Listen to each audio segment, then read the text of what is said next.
안녕하세요, 백화도원입니다. 오늘은 화분에 심어진 유실수가 올 한해 얼마나 자랐는지 보여드리고 겨울철 동해에 어떻게 대비하는 게 좋을지 함께 고민해보는 시간을 가져보려고 합니다. 그 전에 품종부터 다시 한번 소개를 해드리겠습니다. 지금 보시는 품종은 거반도 백도 품종입니다.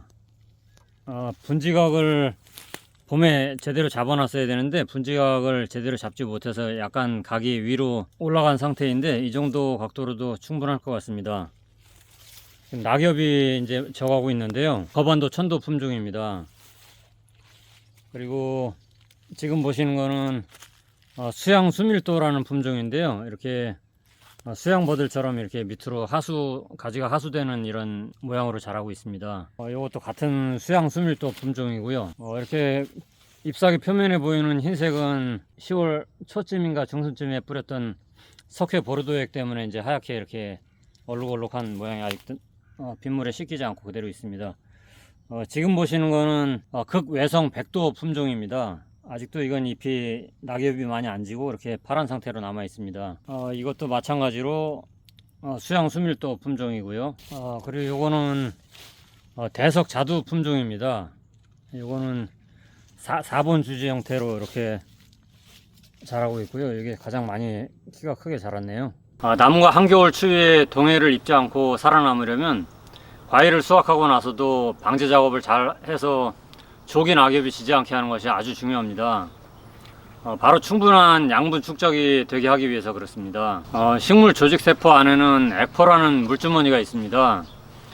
이 액포에는 물도 있고 당류도 있고 여러가지 무기이온이나 유기산도 있고 광합성으로 만들어진 다양한 2차 대사산물이 있습니다. 그 중에서 특히 중요한 게 당류, 바로 설탕인데요. 설탕이 저장되면서 어느 점도 낮춰주고 수분이 빠져나와서 생기는 탈수에 의한 피해를 적게 해줍니다. 나무는 가을부터 서서히 해가 짧아지고 온도가 내려가면서 추위에 적응을 해나가게 되는데 이것을 저온 순화 현상이라고 합니다.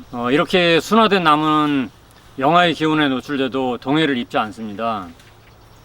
기온이 영하로 내려가게 되면 세포 내에 있던 수분이 세포 밖으로 다 빠져나오고 완전히 탈수 상태가 되면서 세포액이 농축되고 특수한 단백질이 형성됩니다.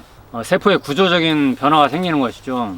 그래서 한겨울 혹한의 추위에도 견디게 되는데 우리가 살고 있는 온대지방에서 자라는 나무들은 영하 한 40도까지도 세포가 얼지 않습니다. 이걸 이제 관행각이라고 하는데요.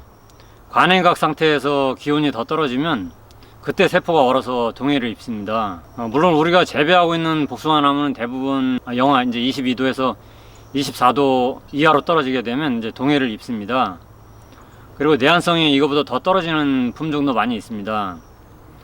이런 차이가 생기는 이유는 오랫동안 그 나무가 살아온 자생지에 따라 자생지가 그러니까 어디냐에 따라서 달라지는 것이죠. 우리보다도 위도가 이제 한참 높은 한대지방에 사는 침엽수나 자작나무, 오리나무 같은 경우에는 내한성이 더 커서 영하 196도의 그 액체 질소에 노출이 돼도 살아남는다고 합니다.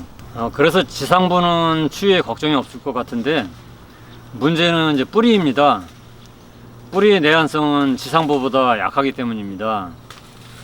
뿌리는 한 곳에 나무를 단단하게 이제 고정을 시키고 토양으로부터 그 수분과 무기 양분을 흡수를 하고 사이토킨이라는 식물 호르몬을 만들어서 이제 지상부로 이렇게 보내줍니다. 또 탄수화물을 저장하는 기능도 있죠. 뿌리는 직경이 굵어지면서 계속해서 살아남는 단연생근하고 또 짧은 기간만 살아남는 세근이 있죠. 세근은 끊임없이 만들어지고 또 이제 죽기를 반복을 하는데 보통은 1년 정도 생존을 하고 겨울철에는 이제 세근이 다 죽게 됩니다. 참고로 말씀드리면 참나무류나 소나무 숲은 땅 표면으로부터 한 20cm 정도 위치에 이제 전체 세근의 한 90% 정도가 존재를 합니다. 복숭아나무 뿌리도 전체 세근의 한 60에서 80% 정도가 이제 표토 한 20cm 그 안쪽에 다 존재를 합니다. 표토 부분에는 통기성이 좋아서 뿌리 호흡에도 유리하고 또 낙엽층 바로 밑이라서 무기 양분이 풍부하기 때문에 나무를 지지하기 위한 직근을 제외하면 대부분의 뿌리는 표토 부근에 이제 있다고 보시면 됩니다. 물론 사막 지역에 있는 나무 뿌리는 물을 찾아서 땅속으로 아주 지하 한 50m 정도까지 뻗어서 자라는 것도 있다고 합니다. 뿌리는 잎이 달려있는 상태에서는 계속해서 자랍니다. 광합성을 계속하기 때문에 만들어진 탄수화물이 뿌리로 이제 이동을 해서 축적이 되기도 하지만 뿌리 성장도 계속됩니다. 그러다 잎이 다 떨어지고 토양 온도가 낮아지면 이제 생장이 정지됩니다. 그랬다가 또 이제 3월 중순이 되면 그때부터 다시 생장을 개시를 하죠. 그런데 병충해나 다른 이유로 나뭇잎이 일찍 제거가 되면 양분 축적 양이 적어서 상처 치유 능력도 줄고 내한성도 떨어지고 또 뿌리가 일부는 죽게 됩니다. 그래서 과실 수확을 한 후에도 조기나 악엽이 지지 않도록 병충해 관리에 더 신경 쓰셔야 한다는 것입니다. 뿌리가 지상부 조직과 다른 점은 뿌리 수피가 조금 더 이제 부드럽고 조직 내 유세포의 비율이 높아서 지상부보다 탄수화물을 더 많이 저장할 수 있다는 것입니다. 지상부 조직은 에너지 소모를 최소화해서 그러니까 에너지를 아주 적게 소모하면서 살아야만 이제 큰 몸체를 효율적으로 유지할 수가 있겠죠. 그래서 살아있는 조직의 비율을 낮추고 에너지를 소모하지 않는 죽은 조직의 비율을 높이는 것이죠. 나무 절단면을 보면 중심 쪽으로 색이 짙은 곳이 심재라고 해서 모두 죽은 조직이고 나무를 지탱하는 역할만 해주고 그 바깥쪽을 이제 변재라고 하는데 그것을 통해서 양수분을 올려주는 기능을 하고 탄수화물을 또 저장을 합니다. 매실나무를 하나 자르는 거를 가지고 와봤는데요. 가까이 보여드리겠습니다. 나무의 절단면을 보게 되면 이 부분하고 이 바깥 부분하고 색이 좀 다르죠. 이 부분이 이제 짙게 된 나무도 있고 이런 나무 같은 경우에는 반대로 이 부분이 좀 짙고 이 부분이 옅은데 이 부분을 심재라고 합니다. 이 부분은 이제 죽어있는 조직이라서 양수분 이동을 못하고 그냥 나무를 지탱해주는 역할만 해주고 이 바깥 부분 색이 좀 다른 부분 이 부분이 변재라고 하는데요. 이 부분을 통해서 양수분을 올려주게 됩니다. 그리고 이 겉껍질면 쪽을 통해서 이제 동화 양분이 이동을 하게 되는 곳입니다. 그래서 살아있는 조직은 살아있는 유세포가 있는 부분은 이 심재를 제외한 변재 부분과 형성층 부분 그리고 이 동화 양분이 이동하는 표피 조직 이 부분이라고 보시면 됩니다. 특히 참나무류는 가장 최근에 만들어진 나이테 한 개만으로 양수분을 올려줍니다.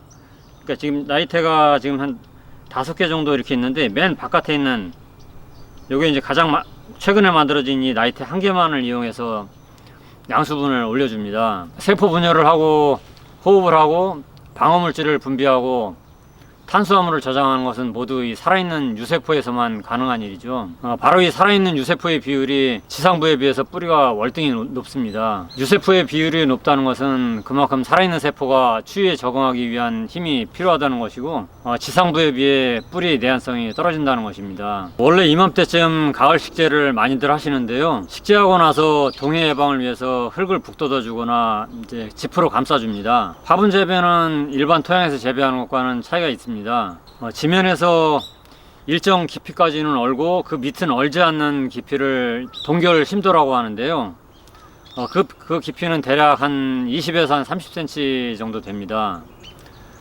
나무의 뿌리는 동결 심도 밑으로 자라는 부분도 있고 동결 심도 위쪽에 있는 그 뿌리들도 지상에 비해서는 온도가 덜 내려가기 때문에 나무가 겨울을 알 수 있는 건데요. 화분에 심어진 나무는 조건이 다르죠. 뿌리 쪽 온도가 외기 온도와 별 차이가 없어서 추위에 취약할 수밖에 없습니다. 토양 재배와 토양을 같게 하려면 화분째로 겨울 동안 그냥 땅에 묻어둬야 하는데 좀 쉽지가 않겠죠. 그래서 저는 화분 속 흙이 적은 것 같아서 한 5cm 정도 흙을 더 덮어주고 토양 속 수분이 마르지 않도록 이제 충분히 물을 줘서 관리할 예정입니다. 그렇게 하면 추운 날은 흙이 얼어서 외기 온도보다 화분 속 토양 온도가 더 높은 상태를 유지할 수가 있습니다. 그리고 또 한 가지 낙엽층 역할을 대신할 그 완결을 덮어주고 겨울을 잘 알 수 있는지 내년 봄에 한번 확인을 해보도록 하겠습니다. 그럼 오늘 영상은 이것으로 마치겠습니다. 감사합니다.